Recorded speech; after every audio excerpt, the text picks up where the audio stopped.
जो फिरऔन मेरे साथ मामला कर रहा है, मैंने तुझ पर ईमान लाया और मैं ये दुआ करती हूँ, रब्बि इब्नि ली इंदका बैतन फिल जन्नह, ऐ रब मेरा घर तू अपने करीब बना ले, मुझे इस महल में रहना नहीं है जो महल में शिर्क और बुत परस्ती हो और जो अल्लाह का खुदाई का दावा करे, मैं इस महल मुझे पसंद नहीं।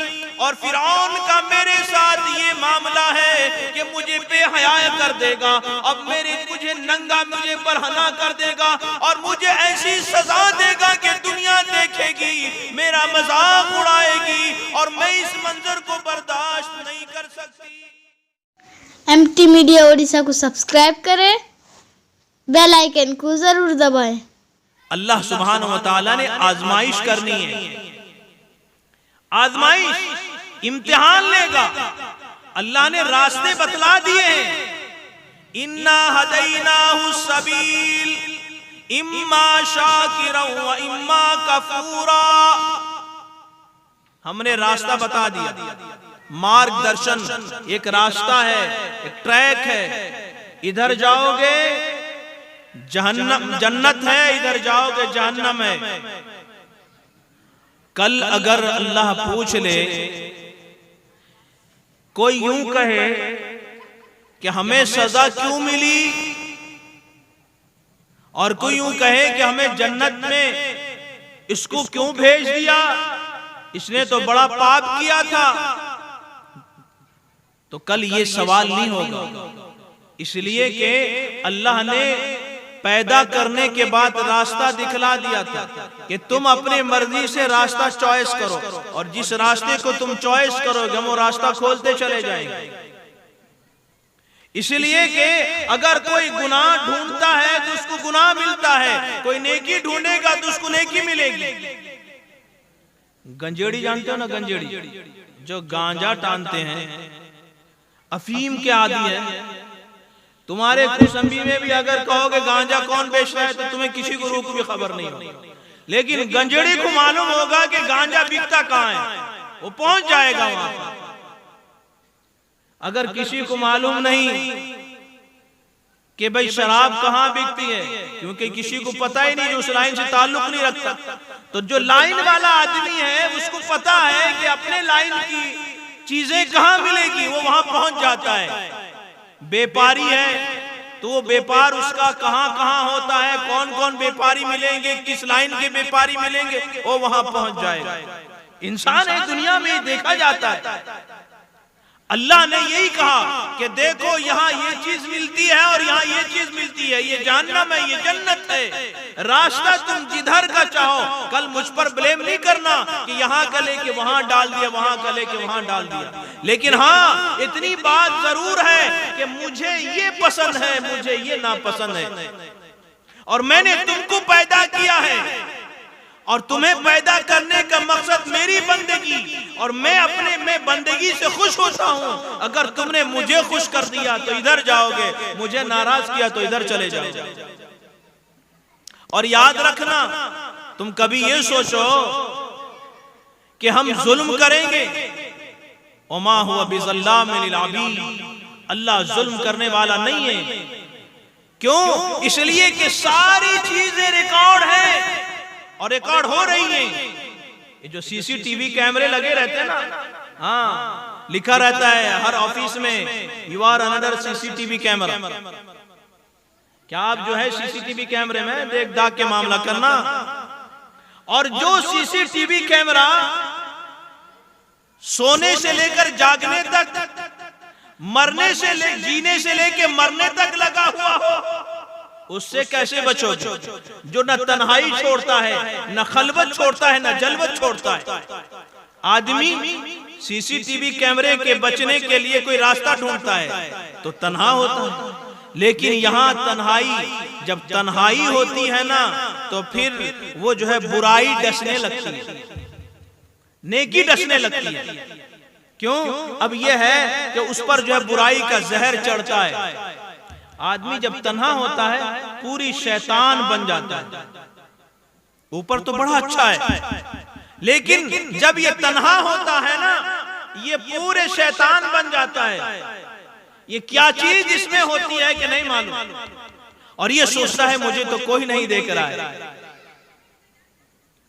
लेकिन एक कैमरा है जो देख ही नहीं रहा बल्कि रिकॉर्ड कर रहा है। वमा यल्फज़ु मिन क़ौलिन इल्ला लदैहि रक़ीबुन अतीद। तुम्हारी जुबान से क्या चीज निकलती है वो कैच होता है। ये इसकी क्या हैसियत है, ये प्लास्टिक और ये जो लोहे ये सब चीजें बने हुए चीज इनकी क्या हैसियत है। लेकिन नहीं, अगर इसी को लगा दिया जाए तो सारी चीजें हूबहू वही बोलने लगती हैं। आदमी क्रिटिसाइज करता है मौलवियों को, मौलवी वही बिस्मिल्लाह के गुंबद में रहते हैं। तुझे नहीं मालूम कि साइंस ने जो मौलवी समझा नहीं सका, साइंस ने उसको भी समझाने की कोशिश की, लेकिन तू ना समझे तो क्या। कहते हैं कि ये जो है ये हिसाब किताब को तौला जाएगा और अमाल तौले जाएंगे, जुबान के बजाय हाथ बात करेंगे। ये समझ में नहीं आ रही, तेरे समझ में आएगा कैसे, तेरी खोपड़ी इतनी बड़ी है। लेकिन ये समझा दिया कि इसकी कोई हैसियत नहीं है, लेकिन इसमें इतनी अल्लाह ने इंसान को इतना दिमाग दिया कि ये रिकॉर्ड करता है और चाहे किसी वक्त सुन लो वही बिल्कुल हूबहू जो कहा है वही सुनेगा, वही आवाज है, वही रफ्तार गुफ्तार है, वही पूरी उसकी एक्टिविटी कैद हो रही है, कैच हो रहा है। लेकिन अल्लाह जब कहता है कि मैं तुम एक बात जुबान से निकालते हो वो महफूज हो जाता है। किरामन कातिबीन यअलमून मा तफअलून। ये दो फरिश्ते हैं किरामन कातिबीन, नेकी के लिखने वाले दाएं तरफ, बदी के लिखने वाले बाएं तरफ। ये लिख रहे हैं एक एक चीज रिकॉर्ड है और इसको पेश किया जाएगा। तुम झुटलाना चाहो तो झुटला नहीं सकते, और जब ये पेश किया जाएगा तो इंसान कहेगा माली हादल किताब ला युगादिरु सगीरतन वला कबीरतन इल्ला अहसाहा। अरे ये तो सारे मेरे कच्चा छीटा बिल्कुल खुला हुआ है, मैं इनकार करना चाहूं तो नहीं कर सकते। अगर कोई कहे कि ये सारे फरिश्तों ने गलत मलत कर दिया है, इसका कोई एतबार नहीं है। अच्छा तो अल्लाह कहेंगे अच्छा चुप बैठ, अल-यौमा नख्तिमु अला अफवाहिहिम व तुकल्लिमुना अयदीहिम व तशहदु अर्जुलुहुम बिमा कानू यक्सिबून। अल्लाह जुबान पर मोहर लगा दे, बैठ जा, बहुत बातें करता था तू, अब जो तू कर रहा है ना तेरे जिस्म से गवाही निकलेगी, तेरा हाथ गवाही देगा, तेरे पैर गवाही देंगे, ये जमीन जिसमें तूने नेकी और बदी की है वो गवाही देंगे, दरो दीवार गवाही देंगे, जहां बैठकर तूने हरकत की थी वो सारे के सारे फुटेज मौजूद हैं और तेरे अंदर हैं और तुझी से निकलेंगे। मेरे दोस्त और बुजुर्गों, अल्लाह ने इसीलिए बनाया है कि जांचे बगैर तो दर्जे की तरक्की नहीं होती है। एक क्लास पास नहीं करेगा तो दूसरे में नहीं जाएगा, दूसरे में नहीं तो तीसरे में नहीं जाएगा, फेल हो गया तो वहीं रुक गया। तो दुनिया का दस्तूर है कि बगैर इम्तिहान के क्वालिफाई नहीं कर सकता, तो क्या दीन और आखिरत इतनी सस्ती है कि आजमाइश में मुब्तला न किए जाओगे। अल्लाह ने साफ कहा वलनबलुवन्नकुम बिशैइन मिनल खौफि वल जू'i व नक़सिम मिनल अमवालि वल अनफुसि वस्समरात व बश्शिरिस साबिरीन। हम तो तुम्हें आजमाएंगे, जरूर आजमाएंगे, कभी डरा करके, कभी छीन करके, कभी माल में कमी, कभी बागात में कमी, कभी मौत से, कभी कुछ, हर तरीके से आजमाएंगे। लेकिन आजमाइश के वक्त संभल के रहना। वबश्शिरिस साबिरीन, अगर इस आजमाइश में कोई कामयाब हो गया, मुसीबतें आएंगी तो यूं नहीं कहता अल्लाह मैं कौन सा गुनाह किया था कि जिसकी मैं सजा भुगत रहा हूं, मेरा बच्चा बचपन में चला गया, मेरा बच्चा क्या कसूर किया था। बच्चा कसूर नहीं किया था, माँ ने कसूर की थी। जब बच्चा माँ को तंग करने लगा तो माँ ने कहा कि जा तू सो जा, हमेशा के लिए बेहतर है, बड़ा परेशान कर रहा है। कबूलत की घड़ी थी, वो तो उस वक्त अल्लाह ने कबूल कर लिया, लेकिन उस वक्त उसको पता चला जब बच्चे को माँ की जरूरत थी। जब जवान होता, बहुत सारे ख्वाब और सोचता मेरा बेटा यूं करेगा यूं करेगा, अल्लाह उसी वक्त ले गया था। तो ये आजमाएगा अल्लाह, और उस आजमाइश में अगर कोई सब्र किया, गिले शिकवे नहीं, सब्र किया, वबश्शिरि साबिरीन अल्लज़ीना इज़ा असाबतहुम मुसीबा, जब उनको कोई तकलीफ पहुंचती है, कोई मुसीबत पहुंचती है, क़ालू, तो वो कहते हैं इन्ना लिल्लाहि व इन्ना इलैहि राजिऊन। ये मुसीबत के वक्त की दुआ भी है, और मुसीबत ये आदमी समझता है कि सिर्फ मौत के वक्त इसको पढ़ना है, नहीं, जरा सी चोट लग गई, कोई मुसीबत की खबर सुनी, कोई तकलीफ पहुंची जरा सा भी, तो वहां पर इन्ना लिल्लाहि व इन्ना इलैहि राजिऊन पढ़ना। मकसद क्या है? हमें तो अल्लाह ने भेजा है, ये सारी चीजें हम अल्लाह की तरफ लौटना है, ये दी हुई उसी की थी और ले लिया उसी ने। उलाइका अलैहिम सलवातुम मिर रब्बिहिम व रहमा व उलाइका हुमुल मुहतदून। जिन्होंने सब्र किया, गिले शिकवे नहीं किए, अल्लाह ने फरमाया यही हिदायत पर है, और यही जो है हिदायत पर है, कामयाब हैं, और यही इन्हीं के लिए अल्लाह सुब्हानहू व तआला ने फरमाया यही जन्नत में जाने वाले। साबिर और शाकिर, न हम में सब्र है न शुक्र है। हजरत मसीहुल उम्मत रहमतुल्लाह अलैह से किसी ने पूछा, मुरीद ने फरमाया हजरत हालात हिंदुस्तान के बहुत खराब हैं, कत्लो गारतगिरी, हर तरफ फसाद फितने। फरमाया मुसलमान काटे जा रहे, पीटे जा रहे हैं, जुल्म और इस्तिबदाद के शिकार हैं। फरमाया कोई रास्ता है, कब तक चलेगा? हजरत मसीहुल उम्मत रहमतुल्लाह अलैह ने दो लफ्जों में जवाब दिया। फरमाया पहले शुक्र नहीं था, अब सब्र नहीं होता है। पहले जब अल्लाह ने हुकूमत दी, सल्तनत दिए, बादशाहत दी, दौलत दी, तो उस वक्त उन्होंने उसको इस्तेमाल सही नहीं किया, अय्याशी में गुजार दिए, कुफ्र और शिर्क में गुजार दिए, और उन्होंने अल्लाह के हुक्म की नाफरमानी की। लेकिन जब अल्लाह ने हालात ले आया जो कि उन्हीं के करतूत की सजा है, तो अब इन्हें सब्र नहीं होता। सब्र करो, और सब्र का मकसद क्या है? कि अल्लाह की तरफ मुतवज्जे होना, गुनाहों से रुकना। जब ये चीजें इंसान के अंदर आ जाए तो समझ लो वो जिंदगी उसकी बेहतर हो। इसलिए एक हदीस में अल्लाह के नबी ने फरमाया कि मौत को कसरत से याद करो, मौत को कसरत से याद करो। आज तो हमारा इतना दिल सख्त हो गया है, कब्रिस्तान में जाकर के भी और जनाजा सामने है, हंसी ठट्टा कर रहे हैं।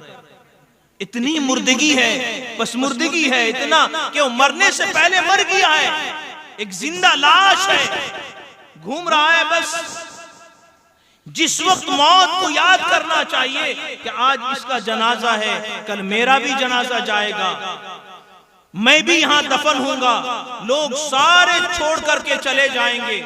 मेरे दोस्तों बुजुर्गों, जाएगा कौन? आज तक सुना कि बीवी चली गई, बड़ा प्यार मोहब्बत करता था शौहर, कहा नहीं मुझे भी लेके वहीं दफन कर दो। बेटे से बड़ी मोहब्बत थी, बाप कहा मुझे भी, मैं अपने बेटे के बगैर नहीं रह सकता। बेटा कहा कभी ऐसा सुना कि मैं बाप के बगैर नहीं रह सकता, मुझे बाप के साथ दफना दो।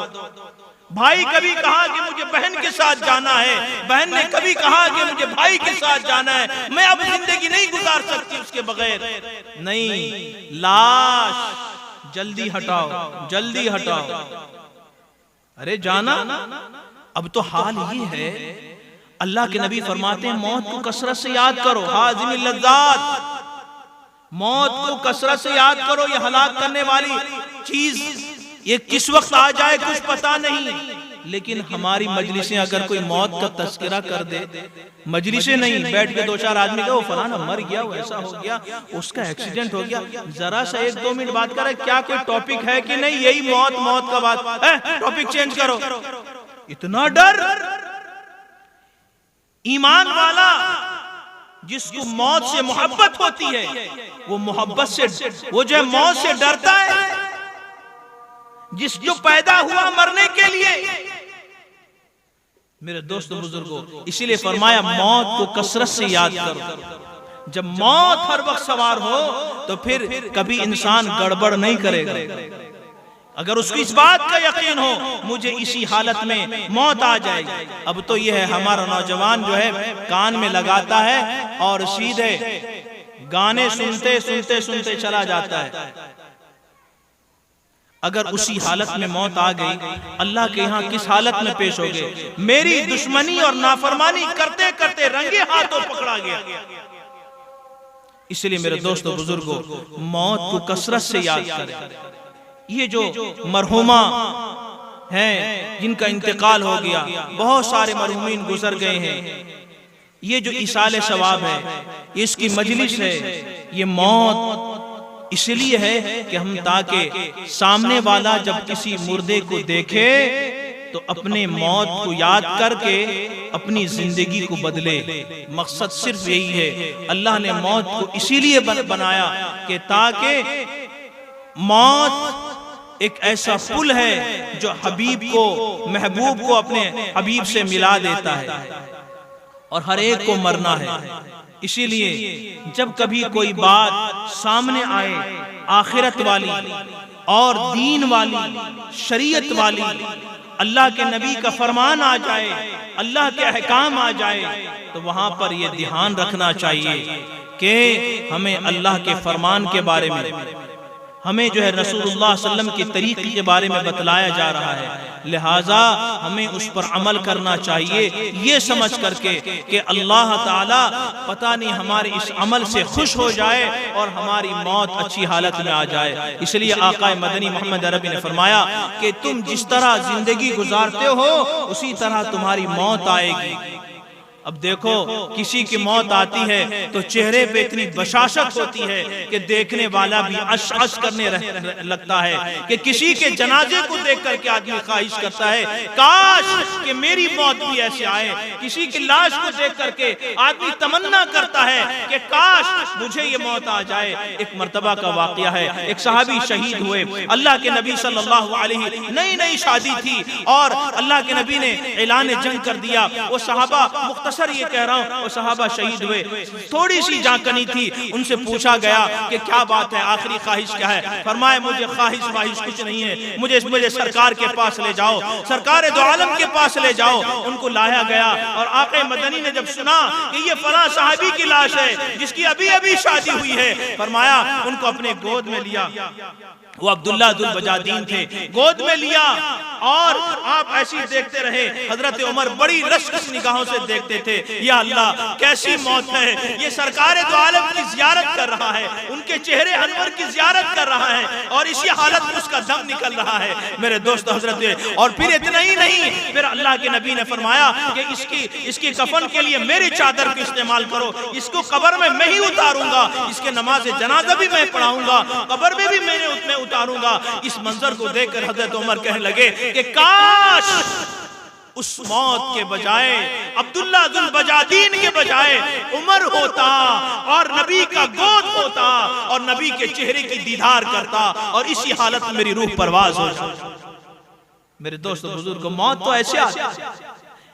हजरत बाबा इतार फरीदगंज शकर रहमतुल्लाह अलैह कहते ना, किसी इत्र की दुकान पे गए, ये शीशों को उठाया, वो शीशों को उठा बेचारे को, दुकानदार को बड़ी जो है उलझन सी हो गई, क्या ढूंढते हो? कहा मैं ढूंढ इसलिए रहा हूं कि जो रूह निकलेगी ना, इतना सजा हुआ ये शीशा है, ये किस रूह में, किस शीशे में जाके रूह अटकेगी? क्या बदतमीजी बात कर रहे हो? कहा तुम्हारी जैसी निकलेगी वैसी निकलेगी? कहा मेरी तो यूं निकलेगी। लाया, चादर बिछा दिया वहीं पर और सो गए, रूह परवाज हो गई। कहा मेरी मौत तो यूं है, मेरी रूह तो यूं निकलेगी। वहीं से उनका जो जहन बदला, फिर बाबा फरीदगंज शकर बन गए। मेरे दोस्तों बुजुर्गों, मौत ऐसी आए कि सारे रोते रहें और वो हंसता हुआ चला जाए, फरिश्ते भी जिसकी मौत पर रश करें। मौत तो ऐसी आनी चाहिए, शहादत की मौत हो। और क्योंकि जिंदगी अगर वैसे गुजारेंगे तो मौत वैसी आएगी। अगर जिंदगी ऐसी गुजारी कि साहब नबी के दुश्मनों के तरह और अल्लाह के बागियों के तरह और दीन के बागियों के मिसल जिंदगी गुजारी, फिर मौत की अच्छी की ख्वाहिश न करो। इसलिए हमें जो है मौत को याद करना चाहिए, कसरत से इस्तिग़फ़ार करना चाहिए। अल्लाह ताला अपनी जो है रजा वाली मौत हम सबको नसीब फरमाए। और अल्लाह ताला ये जो मरहुमा गुजर गई हैं और इसी तरह जितने हमारे महल्ले में और पूरे उम्मत मुस्लिमा में और बिलखुसूस मेरे वालिद मोहतरम जो भी गुजर गए हैं, इसे उनके लिए दुआ करें। अल्लाह ताला उनकी मग़फ़िरत फरमाए, उनके सय्यात को हसनात से मुबद्दल फरमाए और जन्नत में मकाम इल्लियीन नसीब फरमाए। अल्लाह ताला हम सबको दीन और ईमान पर साबित कदम रखे और हम सब का खात्मा बिल खैर फरमाए। व मा तौफीक़ी इल्ला बिल्लाह। अगर वीडियो अच्छी लगी तो लाइक करें और तमाम दोस्तों को शेयर करें।